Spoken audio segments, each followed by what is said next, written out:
So welcome everyone to our second event in our SEL speaker series. We're super excited to be here tonight. Our first event, if you weren't able to attend, was in January with Jonathan Mooney, who talked to us a little bit about neurodiversity and about kind of the ways that kids learn. So we're really excited to talk tonight a little bit about technology and mindfulness.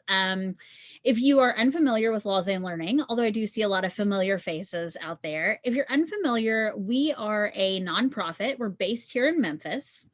We're based at Lobsang Collegiate School, and our mission is to engage students, empower educators, and transform schools.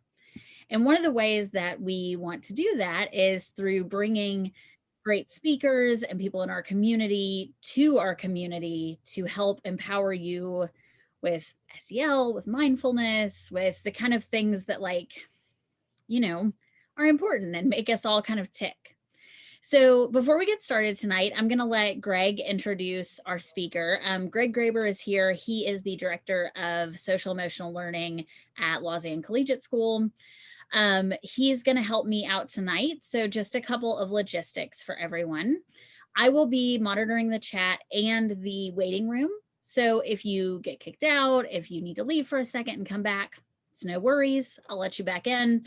Also, you can put comments, questions, needs, whatever you need in the chat, and I will be kind of keeping an eye on that. This hasn't happened, but I always give a caveat at the beginning of every event that if for any reason we have a tech issue, we have a Zoom security issue, we will just shut this one down and I will send everyone a new link. Like I said, shouldn't happen. We've got a couple of co-hosts, so even if anybody loses internet, we'll be okay. But just to let you know. The other thing that I just want to let you know is that everybody comes in muted. So it's not because we don't love your lovely voices. It's just to cut down on background noise, especially since we're all kind of learning at home. So towards the end, we'll have some Q&A where you, of course, are welcome to unmute. You're welcome to put your question in the chat and I will answer it. Please feel safe and comfortable here. Again, we are recording this, so you'll get the recording post-conference. Our speaker tonight will be spotlighted, but if you don't feel comfortable speaking on camera or being on camera, it won't hurt our feelings if your camera is off or if you ask me to talk for you in the chat. So with that, I think everybody's pretty familiar with Zoom. So if you're not, we should offer a little crash course on it because we've been doing this for a while. But I'm going to turn it over to Greg, who's going to introduce our speaker tonight. Again, I'll be in the chat. I'll be in the waiting room. Please let me know if you need anything. All right, Greg, I'll turn it over to you. I want to thank everybody for being here tonight on this cold night. Not that you had a lot of options, right, to go outside and to do anything, but we are delighted to have you here. And we're doing these every month. As the director of SEL at Lobsang, one of my primary objectives was to put together an advisory council of experts, mental health experts, wellness experts to help advise us on our SEL initiatives for our students. And one of the first people I thought of was Dr. Murphy. I first met her, I think it's been about 4 or 5 years ago. I was presenting at a conference on mindfulness at Rhodes, and we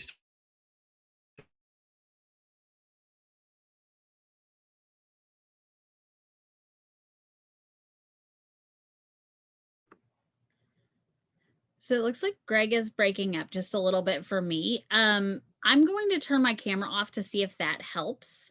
But I'll just go ahead and finish introducing Dr. Murphy for you.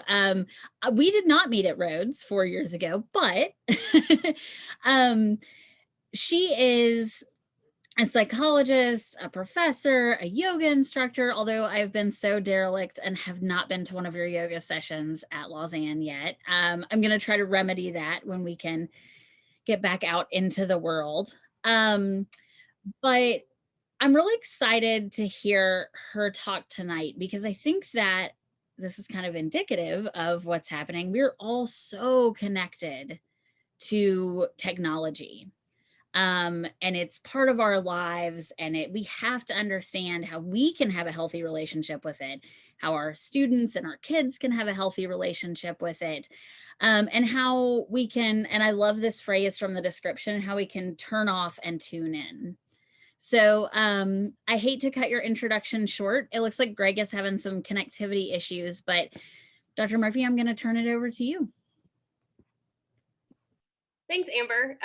Yeah, it's funny, Greg, that you remembered that, because I totally forgot that was where we first met. And so it was through a mindfulness summit that we were at. And I have leaned on Greg for some expertise in the past. So it's been awesome to be able to help him out in return. So welcome, everybody. If you're anything like me, you're probably exhausted if you have kids that have been wanting to play in the snow all day long for the past 2 days. And I just forget how much that takes out of you. I'm a big snow skier. We go to Montana every year. So we are excited that the snow came to us this year since we didn't get to go. But I do forget that just walking around in it is quite a workout.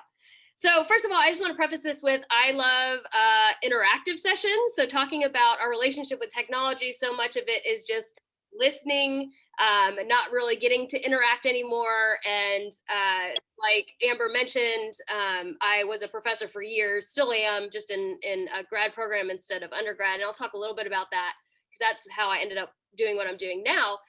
And so I just miss being in the classroom. And so now trying to create as much as I can of that experience through Zoom is like my next big hurdle. So I'm gonna try to keep this as interactive as I can.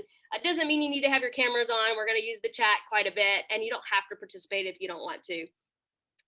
Okay, so I wanna preface this with, the ironic part of this talk that I've given in a bunch of different formats is that I'm using technology to talk about our relationship with technology. So right there, it should tell you, we can't just get rid of it. I hear people all the time say, I'm going back to a flip phone, or I'm going to go, just get off everything and go back to, snail mail. Well, we can't, right? That's not possible. So what do we do? And that's what I'm kind of here to help with, is what do we do personally as well as for our kids to help them develop a better relationship with technology? Because it's not going away, obviously. It's just going to get exponentially worse probably. So what can we do about it? And there's very simple ways that we can change our relationship with technology, thereby also being able to change our kids' relationship with technology, even in times like this, which hopefully there's a light at the end of the tunnel, and we're not going to be doing this whole, learning through a screen for many students. I know luckily Lausanne's not in that situation for all their students.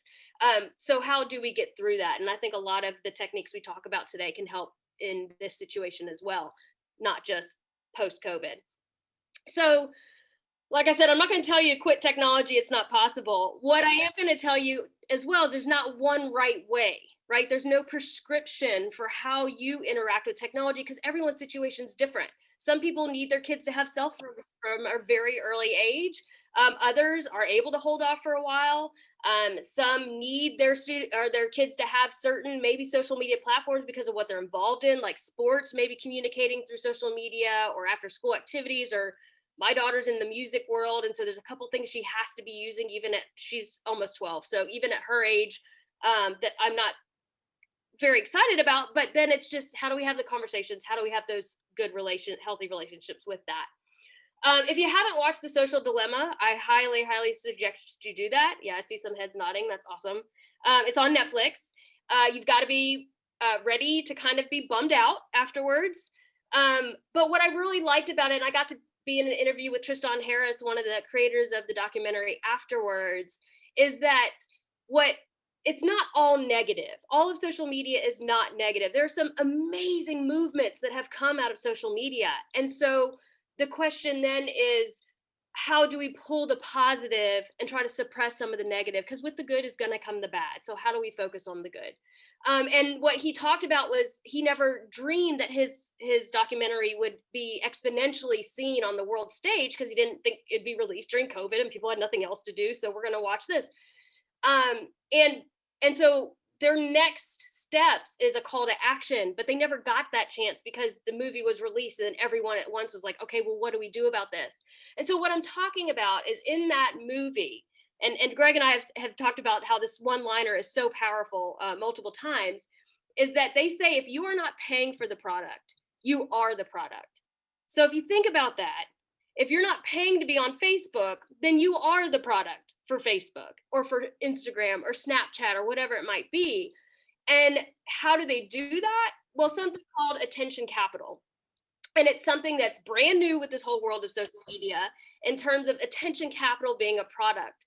And so my goal tonight is to kind of talk about a little bit from an applied version, but the theory of what's going on cognitively in this attention capital, so that then we can talk about the habit loop and how these tie together to turn into this addictive habitual behavior that we don't even realize is happening before it has already happened. And the reason I like to give this background information is because then it empowers you to find ways then for you to change your relationship with technology, or help your kids change their relationship with technology and social media. Because I can't just sit here and say, this is going to work, this is going to work. Because if you see the research on it, it's a plethora of things. And like anything, it's finding what works for you, right? Like maybe running is your workout. Maybe meditation is your way of hitting flow. Maybe you're a musician. So everybody has their thing. And so that's what I want to help provide you tonight, is the background to help you find your thing, you knowing your kids, what's best for them, etc. So just a quick story of how I got here. Been teaching I'm an industrial organizational psychologist, so I'm not clinical, but we do a lot of generalist education to get to the degree I have. But so a lot of my work has been in the workplace, but prior to this, it was groups, teams, leadership. That was my focus. Then I went into academia and been teaching for a little over 10 years. 6 of those 10 were in person with general psychology students, mostly, some upper. But it was a lot of freshmen. And I tell this story because it is amazing. In those 6 years, the change I saw in the addiction to the phone. So the first freshman class that came in, they would come in on their phone, but by the time they got to their desk, it was in their bag and I would never see it again. Then over the course of time, they'd come in on their phone, they'd stay on their phone till class started, then it would go into their bag and I wouldn't see it again. Then it became, they came into class, they're on their phone, class would start, the phone goes next to them on the desk, doesn't get put away, but they're not on it, except for glancing, right? Which we're going to talk about. Just that alone is a distraction to our attention capital. Then it became phone, phone, phone. Oh, she switched her PowerPoint slide. Let me put my phone down for half a second to write down the 3 words she has on her PowerPoint slide. And then, oh, guess what? The phone's going to come right back up again. And as soon as I realized that it was at that point, I just quit using PowerPoint. And then they had to listen the whole time because they thought the only thing that mattered was on the slide, right? Which is this conditioning that was happening over time. And so my husband and I would always get into these discussions about, well, why don't you, yell at them about it? Why don't you take away their phones? Why don't you I said, because I'm at this point where I don't need to be babysitting the students as they come in my classroom. I have it in my syllabus that to respect the rest of the class, their phones should not be out. And so over time, I just kind of let it happen. And I flat out started telling them, if you're on your phone during my class, you're going to fail the class. And so the first thing I would ask them when they would come in my office saying, I don't know why I couldn't pass your test. I said, well, you've been on your phone the whole class, every class. So I know why. And so it just became that over time. And I said, okay, something's got to change. So I would do some professional development workshops at the time already on mindfulness for some of the public schools around here. And I found out, me growing up, not even having a cell phone until maybe my first work job, right? And then all of a sudden the BlackBerry came out. So it's part of that whole now tied to my phone. But I was thinking, surely phones aren't allowed in their hands at school, like locked in a locker somewhere, right?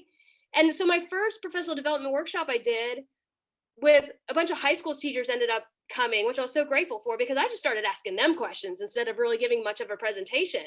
And I found out that the teachers were using social media apps already for classroom interactivity. And so when I found out not only are they allowed to have their phones, and it was per teacher discretion, but they were using their phones in class. So that was my light bulb to say, okay, well, they're coming in with this conditioning. It's not this newfound freedom that they have in college that's keeping them on their phones. They are coming into the university conditioned to have that phone in their hand at all time. So what can I do to change it? Because at this point, learning is not happening in my classroom. It's more behavior management, which, I know if you teach, you know what that's like. There's not much teaching that happens in 50 minutes if you're constantly telling people to put their phones down. So I left academia full time to work more on this. My research is around this whole idea of mindfulness and how we can help students through mindfulness and social emotional learning in so many different ways. And so that's kind of how I got to this point. And I wanted to find out what's going on. Like, how can we best interact with our kids? How can we best interact with technology ourselves to help improve this process and break these habits? So the habits that we create in high school are the ones we carry into adulthood, or the ones we create as teens, I guess I should say. Some might be a little bit early depending on maturity, are the ones we carry into adulthood. So sometimes that's good, right? If you sit there for a second and think, okay, what habits do I have now that I had and I developed when in my teenage years? Well, I'm really into fitness, and that started when I was in high school. But at the same time, I have a really bad relationship with food, also started in my teenage years. You know, some of us might tap our foot a lot, or tap our pencil, or maybe play with our hair. And if you really think back to when that started, you can probably think about it was sometime as a kid, and we just continued to carry those habits. Same with smoking and drinking and stuff like that as well. So good and bad every single time, right? Where there's good habits that come from those years, there's bad as well. The older we get, we can still break those habits. That's the good news about the recent research on neuroplasticity. We can change it, and we'll talk about how tonight, but it's just harder the older we get. So the good news is we can start kids as early as 2 on some of these techniques of social emotional learning and mindfulness to help them grow that self-awareness, that self-control, that self-management, all of these categories you hear in social emotional learning, to help later in life.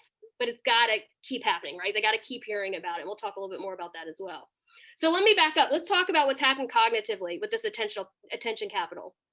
So we have this ability to selectively attune to something in our environment. So we call that selective attention. We kind of demonstrate it with what we like to call the cocktail party effect. So if you're at a party, you are still hearing kind of what's going along around you, but you're able to tune into the conversation right in front of you. But if someone across the room says your name, you're going to look, right? You're going to say, oh, wait, but I was focusing on this conversation. How did I still hear this? So we're still taking in our environment, but we're able to focus in on typically one thing at a time. Good news is we need to be able to do that, right? Because we need to be able to tune out distractions, and that's how we do that. The bad news is because we selectively attune, our brain is not wired to do multiple things at once. And I'll get back to that in a moment. So I'm gonna do a little experiment with you guys.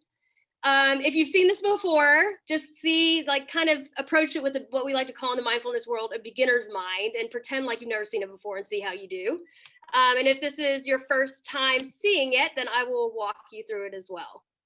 So hopefully in a moment, this will share. Are we seeing a video? Thumbs up? Yeah. Okay, sweet. This is a test of selective attention. Count how many times the players wearing white pass the basketball.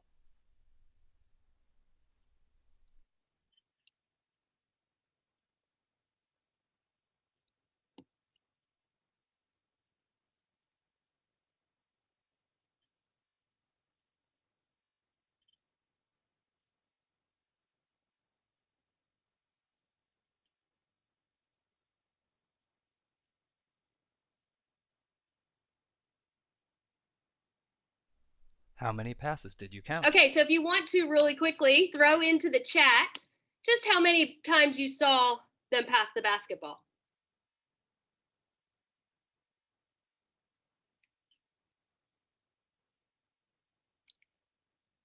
So we got 14 so far, 13. I like how you have a question mark. I know, I never know. 10. We got another 13, 12, 13, 13. Awesome. Okay, so let's see. The correct answer is 15 passes. Okay, let's see, did anybody get it? Oh, you guys were close though, close. Okay, so my next question is, but did you see the gorilla? Hands up if you did, maybe, no? Don't be embarrassed if you didn't. Most of the time it fools everybody, so let's see, I'll play it and you can see. But did if you didn't see the gorilla? first time, it played through this time.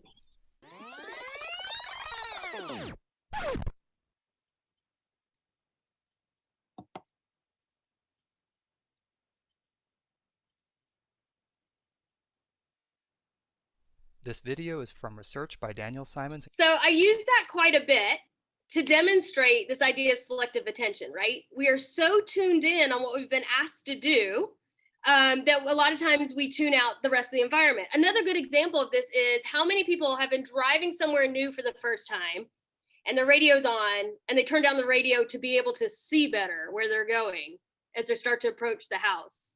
Or another thing I have done before is tell people to be quiet because hold on, I gotta see where I'm going. Can you guys shush for a minute, right? Well, being quiet or turning down the radio is not gonna help us see better, but what it is doing is helping us focus. It's helping that selective attention work. So let's talk about why this is a problem. It's good news because it helps us focus when we need to. The bad news is it shows that our brain is not wired to be doing two very similar tasks at the same time. So a good example of this, let me back up. We all like to brag that we're fantastic multitaskers. I hear it all the time when I'm interviewing people. I've seen people put it on their resume. When I used to go into interviews, I'm like, I'm great at multitasking. I got like 8 arms, even though I've only got 2. And so the funny thing is this whole time we were all lying, even though we didn't realize it, because our brain is not wired to multitask. It is wired to focus on one thing, and we can switch between tasks, and they call it task switching. And some of us are better at it than others, especially if you're on Jonathan Mooney's talk, you probably heard about neurodiversity. And sometimes when we have more creative brains, we can be better at task switching, but not all of us are very good at it. And so here's a really good example of that. So what I want you to do is have something that you can time yourself. So a phone or just a watch, it doesn't have to be exact, just something to get a ballpark time. And then just make sure you can either write down a number or just remember it. It's not going to be a ton of stuff, so you don't have to remember a lot. And so what I want you to do is in a moment, I want you to start your timer, and I want you to go through the alphabet A to Z, and then count 1 to 26. A, B, C, D, all the way to Z, and then straight into 1 to 26 as fast as you can. Stop your timer, and then note your time. So go ahead and try that.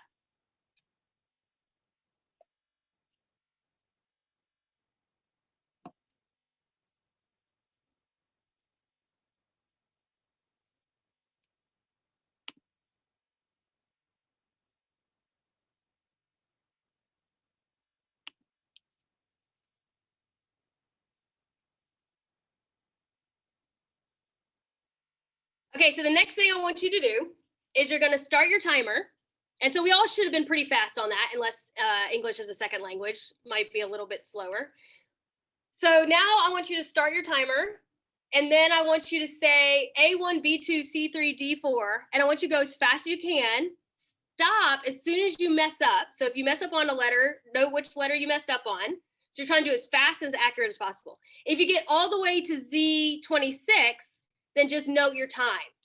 Go ahead and try that.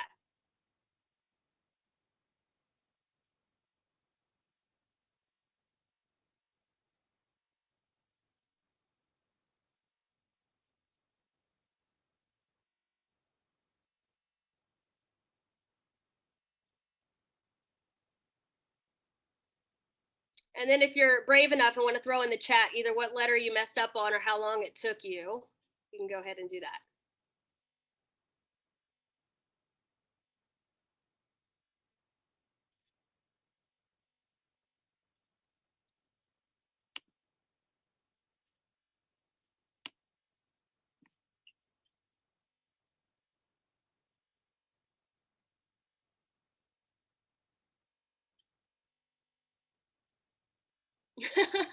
Ruth messed up on A. It happens. Did anybody get past G? Timothy, what did you get to?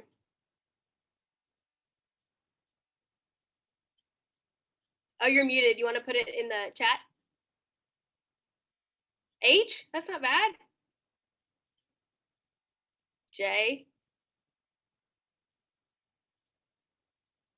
I've had a few people get to Z, but their time is anywhere from double to 4 times the amount of time than the first round.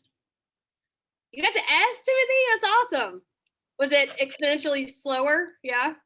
Yeah. W?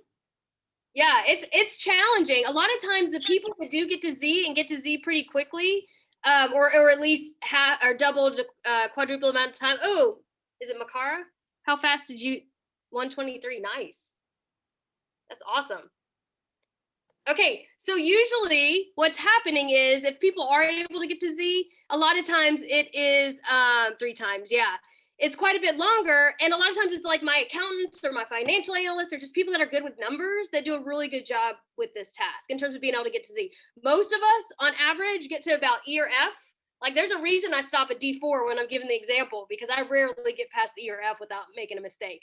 And so that's a really quick example. And I like to use it with kids. I use it, with just about any age group, of how our brains are not meant to multitask. Because in that first example, you're going from A to Z and 1 to 26. You're focusing on one thing at a time. But when you're going from A1, B2, C3, I'm asking you to switch between tasks. And so your brain is just not meant to do it that quickly. Now, if we practiced it a lot, yeah, you'd get better at it. But it's not natural for us to do that. And so if you think about the fact that every time we get distracted, that's pulling us onto a different task, then it's taking time away from the task we're doing. And I know Jonathan Mooney was talking about in research with what our attention span is, but I think he talked about 15 minutes, but like 10 minutes on technology. One of the things that I'd like to add on to that is that it's 9 seconds on average with the distractions in our environment, meaning this guy just being on the table next to us, even if it buzzes and we just glance at it, taking us off task, right? And so if you think about how much that adds over time and how much time is wasted through the day, and they're saying on average, we just look at our phones 150 times a day. That's on average. Those of us that are older might not do it as much as think about our teens that have phones in their hands.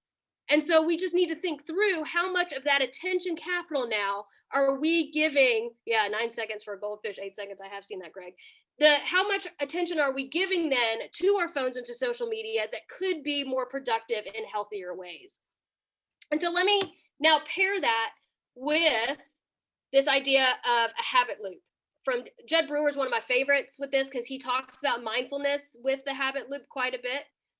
He's a addiction psychiatrist, and I can put something in the chat later to his website. So what happens is once we do something enough times, it becomes automatic processing, right? So if we've driven to the same place every time, or like a lot, so like you've driven home, there's probably been some times you've gotten in the car and driven home and you're like, whoa, I don't even remember driving home. I was on autopilot, right? So that's what we call automatic processing. You do something enough. It's like a soccer player going out and making a pass without having to think about it. It's like somebody that plays the piano or another instrument that can just sit down and play, and they almost hit that flow state or can hit that flow state because it's so second nature and natural to them. Well, that's great, right? But with the good comes some bad. The problem with that is we can develop bad habits in that way that become automatic processing. They become so conditioned and habitual that then we're not even realizing we're doing it. A perfect example of this, and this is where mindfulness comes in, and we're going to talk a lot more about that in a moment, is how many times have you been in the shower and you are not in the shower? You are thinking about the meeting you have in the next hour, or you're ruminating over a conversation that you had, and you stop for a moment, you're like, wait, did I even wash my hair yet? And so you might be washing your hair 3 or 4 times that day because your mind is elsewhere. It's because it's such a routine process in the shower for us that we don't have to focus on it. We don't need to be mindful because we've done it so many times, so we become mindless. Well, the more things become automatic, the more we start doing them in that mindlessness fashion. So let's talk about how that happens. Jed Brewer talks about this habit loop. Starts with a stimulus, then we engage in some sort of behavior, and then there's a reward. So let's talk about it in terms of technology. We are bored, right? Sitting there bored, which we're not really bored, but we think we're bored because we're not doing enough things at once since society has this glorification of busyness right now. So we're sitting there thinking we're bored. So we see our phone. We're like, oh, I'll pick up my phone. And then guess what happens? Dopamine release, right? So dopamine is that feel-good neurotransmitter hormone that is released in our brain when we eat chocolate, when we drink alcohol, when we smoke, all of the things that are bad for us but are so good. So it gets released when we work out too, or play music, right? So it's good and bad once again. But let's say I feel bored, I pick up my phone and think about how teenagers a lot right now, pick up my phone, dopamine release. So I feel really good since I just picked up my phone and, oh, I saw a text message from my friend. So more dopamine's going. And so then guess what? Again, next time I'm bored, I'm picking up my phone to the point that I don't even realize I'm picking up my phone. Another good example of this is when you pick up your phone to check the time and you put your phone back down and realize you never checked the time, right? Because you go through your habits of whatever you typically do when you pick up your phone. Pick up your phone, unlock it, check my email, pick up my phone, unlock it, go through social media, whatever those habits are that you've created, they become conditioning where we're doing them mindlessly. And you see that happen so fast with kids, especially to escape. Kids that are dealing with stress, anxiety, depression, problem with friends. I see it in my own daughter. The first thing they go to is to technology. Luckily, I'm homeschooling her right now. And so I've gotten to really see where a lot of habits have been created because they do have iPads in her school or her former school. And so she'll be sitting there. She'll get frustrated with the problem. She's like, oh, I'm just not going to do it right now. I'm going to go read on my iPad or watch a movie or whatever. I was like, no, you're not, right? Like, first of all, no way. But that's that reaction because it's escape. It's immediate escape that they've been conditioned to. And so that is what we're going to have to try to break. So how do we do that? This is where mindfulness comes in. And I just think it's so funny because I feel like everything I'm involved in right now, I feel like I keep saying the same thing. It's getting back to basics. With us being so far advanced in the technology world, how can we bring it back to the basics of being human? And part of that is just being mindful. And mindfulness in its most basic definition is being aware, right? And that's the only part of the definition we're going to use tonight because it's all that really matters in this moment. Being aware of your current situation. And if you think about it, how often are we currently aware? Like I said, in the shower, are you thinking of a meeting or ruminating over something we already said? Just sitting and drinking coffee and watching the snowfall felt like a luxury because I made myself do it. Otherwise, I might have been drinking my coffee and on my phone at the same time because that's a lot of the habits that I fall into. So being mindful is taking a moment to just being aware of where you are. What are you doing? Just being present in the current moment. And one of the things the reason that really helps is the way our brains work is a stimulus happens and then we respond, right? And typically, because we have such a short fuse nowadays, stimulus happens, amygdala reacts, fight or flight, freeze response, whatever emotional reaction we want to have, and we react immediately. What mindfulness does is the stimulus happens, we are aware of what's happening, we think about it, and then we respond. So all this space in between is space for us to process better before we respond, therefore we respond in a better way. And it all comes down with the way our brains are structured. Through the back of the brain is where we take in all of our sensory information. So we see things, hear things, smell things, etc. The amygdala then is what responds next because it's next in the lineup of what's going on in our brain, which is the emotional center of our brain. And then the frontal lobe is where all of our rational thinking and executive functioning happens. So if we don't take the time to slow down and be aware of what's happening before we respond, then our frontal lobe is never going to get a chance to say, whoa, calm down a second, then respond. And I use traffic, like the traffic in Memphis is not that bad, but for those of us that have never been anywhere else, it's horrible, right? But so road rage, somebody cuts you off. Many of us right away, laying on the horn, my reaction time is horrible, so I never hit the horn at the right time. It's that awkward, like 5 minutes after I'm honking. But many people honk the horn, scream and yell, whatever it might be. And so I challenge people to say, okay, next time you're cut off and you're safe, take a moment, breathe, and then say, okay, maybe that person's on the way to the hospital. Maybe that person's having a really bad day. Just taking a moment to just shift for a second into that person's shoes before you respond is the perfect example of being mindful and taking that space and that breath. So this is how we can help that with that habit loop. And I'm going to talk about it from our perspective, and then we're going to talk about how we can help the kids. So we are sitting there, trigger, bored, feeling uncomfortable, feeling awkward, maybe because we're an introvert in a group, and we go to reach for our phones. What I'm asking you to do is be aware that you're reaching for the phone and say, wait a minute, do I need to pick up my phone in this moment? Is there something else I could do? And the more you ask yourself that question, that's when you start to break that habit loop. And it is harder the older we get. You can think about it in terms of eating. You can think about it in terms like emotional eating, especially during COVID, holy moly, right? Or like smoking, whatever your vice is. You can think about it from that perspective because our relationship with technology is the same way. So let's talk about then actual mindfulness techniques, because I want to leave plenty of time for you guys for some discussion and question and answer.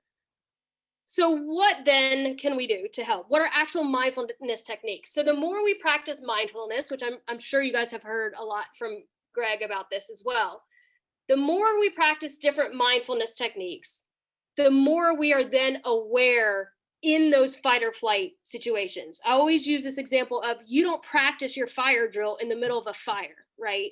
So you practice mindfulness when there is no fire, so that when the fire occurs, when we go into fight or flight, then we already know how to react because we've been practicing it outside of the emergency. So for us, it can be as simple as taking moments of silence and practicing our breath as adults.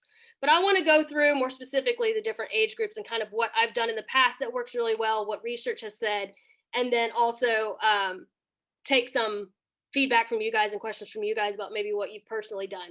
So I work a lot with the preschools. And like I said, you can start it too.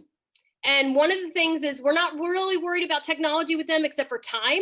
The less time on it, the better, right? Getting back to play and physical play and being outside obviously is best. I don't think I have to talk about that too much. But the way we teach breath work with them ties into self-control, which is a big SEL concept. And it then gives them more power over their bodies as well. We also do some yoga poses and stuff for self-control, like controlling my body. But we teach them how to smell the flower and blow out the candle. And many of you guys have maybe heard of this, but it's so basic. They actually used it with COVID patients coming off ventilators to get them back to using their breath. But you just tell the kids, hey, show me how you smell a flower. Show me how you blow out a candle. And what we do is once they've learned that, we say, okay, can you do it 3 times with me? And every time you smell the flower, we're going to hold up a finger, right? So that's getting them used to counting their breaths and slowing down. Then we say, okay, can you smell the flower for 3 and blow out the candle for 3? So smell the flower, blow out the candle. And man, just something that simple, they get the biggest kick out of it and they get so proud to be able to do it. And when you tie that into, hey, you are controlling your body by doing this and just repeating that language, right then you're teaching self-control and self-regulation from the start, 2 years old. So I continue that all the way up until like 1st or 2nd grade. I mean, I continue that on. I tell some adults, hey, I need you to smell the flower and blow out the candle real quick for me before we go any further. But it does really work well with the younger kids. When you get into lower L, middle school, I start to really work in using their senses. So getting them back to all 5 senses and everything they're doing. I'm working with a little 8-year-old right now. And every time I go over there, what did you do today? Oh, we got to do Lego during school today, especially with technology, right? Getting them back to all 5 senses is grounding them back to the physical space. So I'm like, oh, while you did your Lego, what was something you could smell? What was something you saw? What were the colors? What were you hearing while you were doing it? Just every single time you can bring that in. With the middle schoolers, I say, let's go outside. You know, what's all 5 senses? How are all 5 senses working? When you did this today, and then I add in feel. How did you feel about that as well, right? So that they're aware of their feelings, because a lot of times they don't even want to think about it, starting even in middle school. Even with middle schoolers, tactile play. My daughter is so thrilled to not be using technology. And I know that's a luxury I have right now, being able to teach her.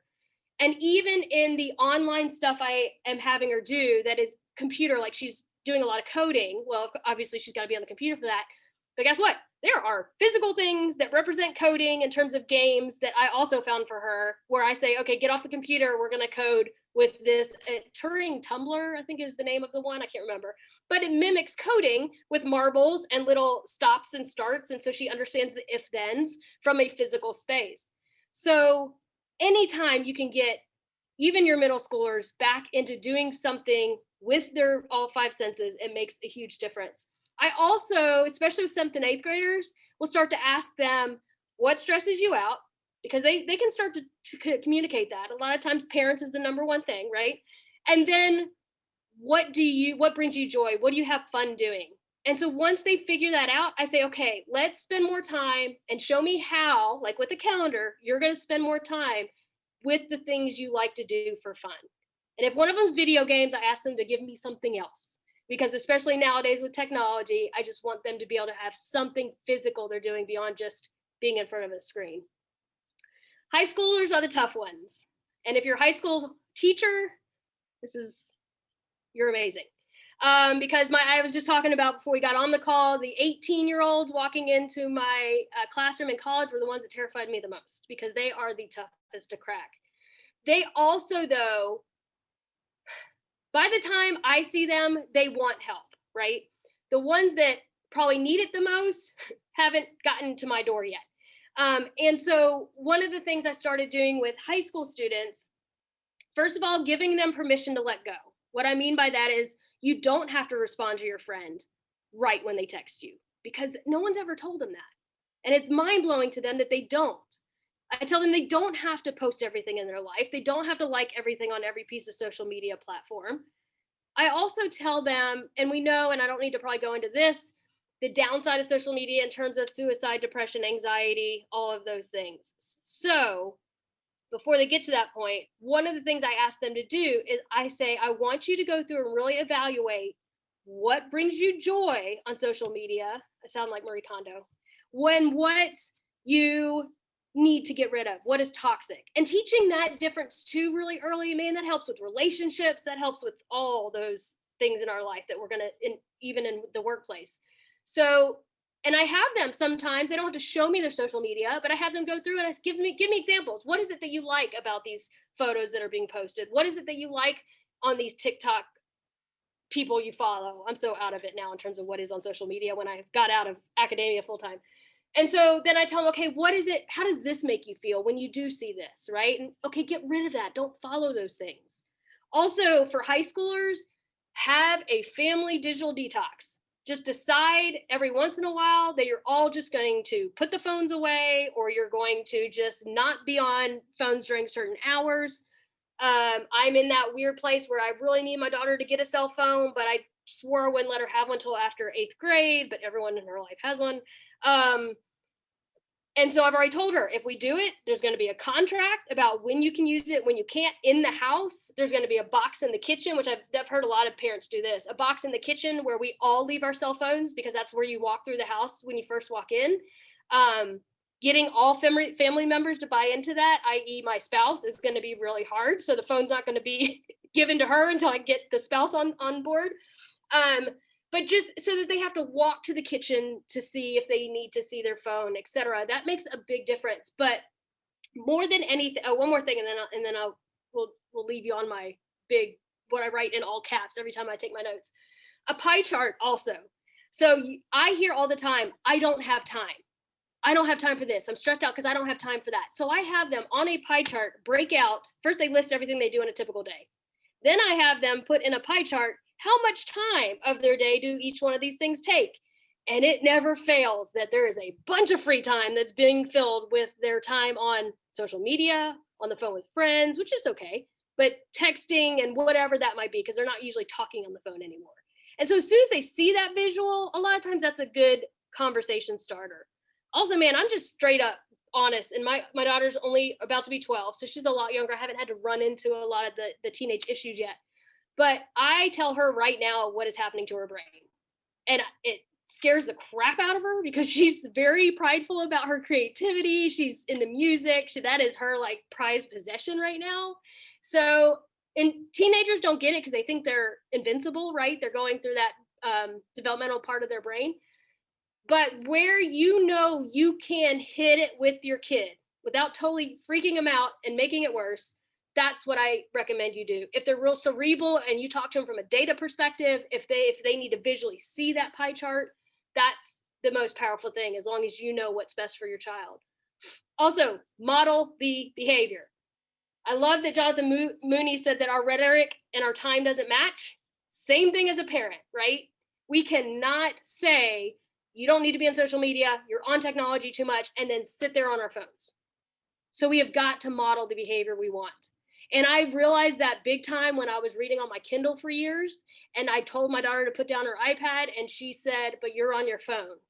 And I immediately went back to books so that she sees me physically reading all the time versus being what she thinks is on my phone. Okay, so that was a lot. I want plenty of time for you guys to be able to ask questions. So I'm gonna turn it back over to Amber and help me out with that. Yeah, absolutely. Thank you. And as someone who has a 12-year-old, like, feel free to like come over anytime and, also talk to her about her brain. She is very creative too. So, I'm here for that conversation. I'd love to. Yeah. Yeah.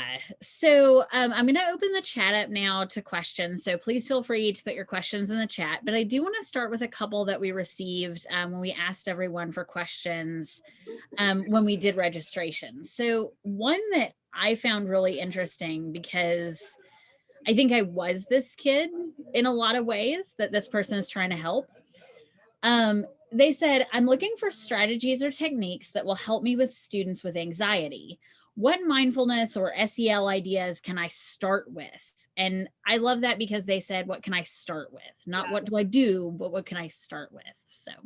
Well, and I think Greg would agree with me on this with the mindful moments they do at the beginning of class. The best way to start is the breath, connecting to the breath. Now, that can be triggering for some people. I think that's always really important to keep that in mind.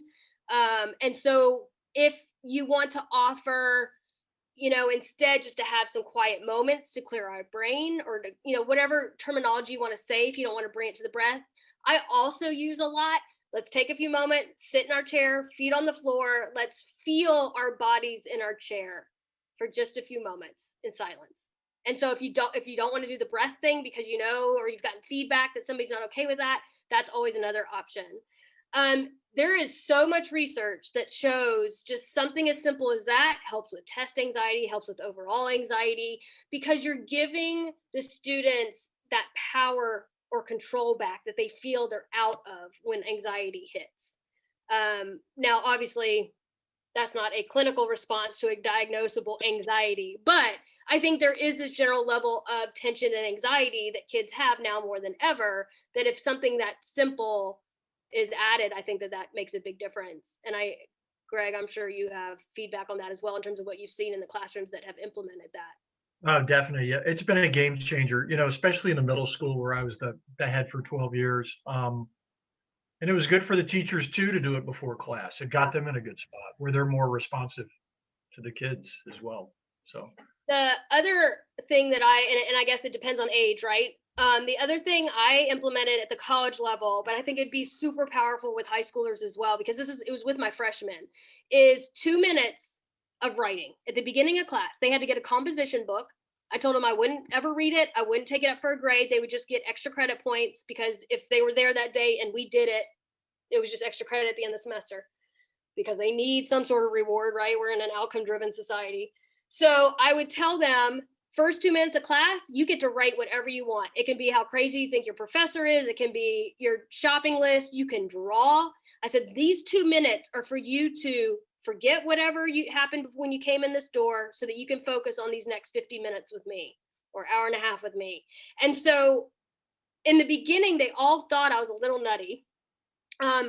By the end, and at the halfway point, what I made them do, and it worked because it was a psychology class, I would tell them to skim through their composition books and just kind of glance and see what they're writing about. I said, if you see some themes pop up, I want you to just take a moment. Are those themes things that you enjoy? Are they things that have brought you stress this semester? Just reflect on that. And at the end of the semester, I always ask them on their final test, what is one thing you'll take with you into your life from this class? Which it was a psychology class. So I'm thinking, learned helplessness or motivation. And it was, I think I collected data towards the end, and it was like 65% of them talked about the stress chapter that I taught and journaling. They said, I will forever journal from here on out. Now, whether they still are, who knows? But something small like that makes a really big difference in just helping them ground themselves and get out everything that's going on in their head, to help just kind of ease that stress and tension that's going on cognitively. That's awesome. Another thing that I think kind of goes along with that, another question that we got, was something that I know stresses teachers out because they tell me it stresses them out. How can digital citizenship play into this? And I think that that's a really interesting question for the educators who are here and for parents who maybe their kids are learning at home. Yeah. So I think that that's it's so cool because it ties into, I know what is taught at Lobsang in terms of SEL, right? So much of SEL is awareness for ourselves, right? But then awareness for others and our relationship with others. And digital citizenship to me falls right into that category. And so that goes back to, how do we help our kids have a better relationship with technology? Tell them to use it for good, right? Like how, be part of the positive movements with social media. Don't be part of the negative bullying trends and the fake, storylines we're putting out there. Be authentic, be you, and respect others on that platform as well. And so where I said that we can't just throw it out because we need to use it.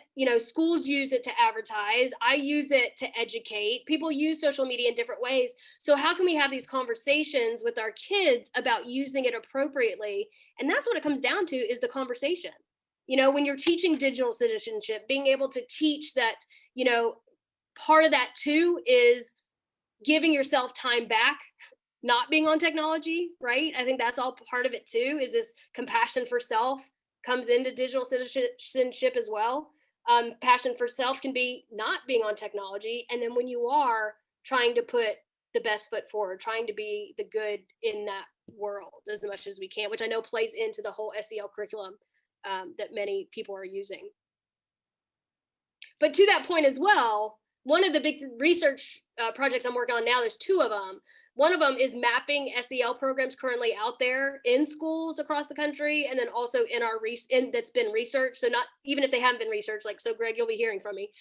We're trying to map what all is going on, and so that we can kind of talk about what are some of the simplest techniques that we can use in SEL to be integrated into the classroom, that aren't taking more time away from the teachers, that can be replicated at home very easily, so they're hearing it from multiple different directions.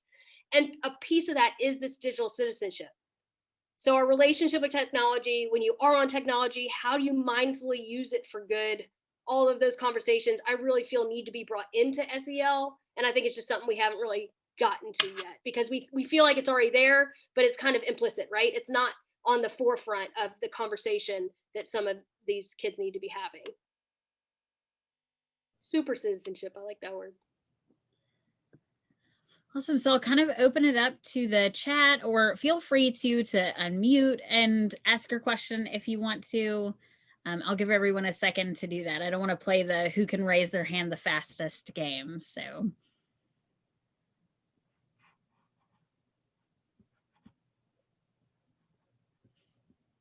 And while anyone's putting anything in the chat that they want to ask or getting ready to ask their question, I just wanted to mention, we had a conference this past weekend where we had a speaker talk about gratitude science. Oh, yes. Yeah. And gratitude science, it feels like, goes along with that, like, use your powers for good. Yeah. So. And I actually wrote that down for teenage group, allowing gratitude journals. That's one of the things I default to quite a bit with teenagers is, and they can do it different ways. You have them write down 3 things every day they're grateful for before they go to bed, or first thing when they wake up in the morning. Or if they really are into it, you have them write 3 things a day different. So every single day has to be 3 completely different things than you haven't written before for a whole month. And so it gets really interesting, because you get beyond the I'm grateful for my parents, I'm grateful for this house, I'm grateful, and you get down to, I am grateful there is cereal in my pantry today, I am grateful there, that, so they start to get a little bit more specific, to the point where they're noticing just even the basic needs, that bottom level of Maslow's pyramid, and being grateful for those, which I think kind of goes like this, in the teenage years. They're not really paying attention to those little things. Yeah, absolutely. So Timothy had a question about school-wide ideas that have worked. So that's what I'm in the middle of researching, Timothy. Greg might have a better response because he's probably been researching it a lot longer than I have in terms of school-wide. So I'm gonna turn over to him for a moment, but I will make sure if you want to get my email address, I'll keep you updated on the mapping that I've been doing. But Greg, So didn't mean to put you on the spot. No problem. I'll talk for a second. If I cut out, it's because of I have no idea why. The bad internet connection and snow. But kind of what you were talking about is what we've done before in the middle school, in particular with the teachers, for their self-compassion and their self-care. We had them keep. He's cutting out, but I'll tell you, Timothy, where a lot of what I love about Lobsang is what I love about Lobsang is he's been able to integrate little things here and there, right? And like you said, starting with the teachers for a while was a holistic thing where they did parents as well. So the parents are hearing the same information and can bring that back up at home. One of the things that I think a lot of schools get hung up on is they think that they need to buy into these huge programs. So like there's mindful schools, there's just a whole bunch of them. And so one of the reasons I'm taking this research track is because I hear that so much. And I think there's so much of what Lobsang's doing in terms of little things that you can integrate into the classroom that can be really effective. The preschools that I work in, it's once a week at some, it's once every other week, obviously pre-COVID, and an hour or like 30 minutes with each class. But the teachers then sit in and then they repeat the techniques I'm using. And it's, just little SEL stuff over time. But I think those are the most effective. I think these schools that try to buy into a whole curriculum, the teachers become overwhelmed. It doesn't happen. And so it's where you can fit in the mindful moments, the journaling, and kind of make that the culture. And like Greg was saying, really educating the teachers to use different techniques that work for them, right? I do a lot of work at Austin P on trauma informed care in the classroom, especially with COVID and social unrest, social and political unrest. And one of the things we say is, use what works for you and that what you're comfortable leading with the students as well. And so, if you're trying to teach something that you're not really buying into, it doesn't come across because you got to be able to model it and be authentic. I've worked with teachers that are like, I'm great in the classroom, I do all this. And then I'm like, oh, well, what do you do for you? And they're like, oh, I don't need that. Well, your students will be able to tell, if you don't drink the Kool-Aid as well, I guess I should say. Sorry, Greg, I went for it because you were breaking up. No, I mean, I don't know. My teachers would love it. I can't talk. I just, I get cut off by the internet. They would absolutely love it. It's good. Sorry, everybody. I'm here in spirit. I can hear everything. So. Okay, good. So we've got a question in the chat that I think is really interesting. So Makara is how you pronounce it. If it's not, please correct me. Said that her son's been home due to high COVID risk of a family member, and she feels torn between stopping him from using his phone and video games, and is very strict usually about that. But there's no other social outlet, which I think we're probably all seeing in our kids and in our students. Is he going to need a detox once he gets to enter like normal social life? Do you have any suggestions for how to kind of deal with that? And like the implicit I'm going to take from this is like, is he okay?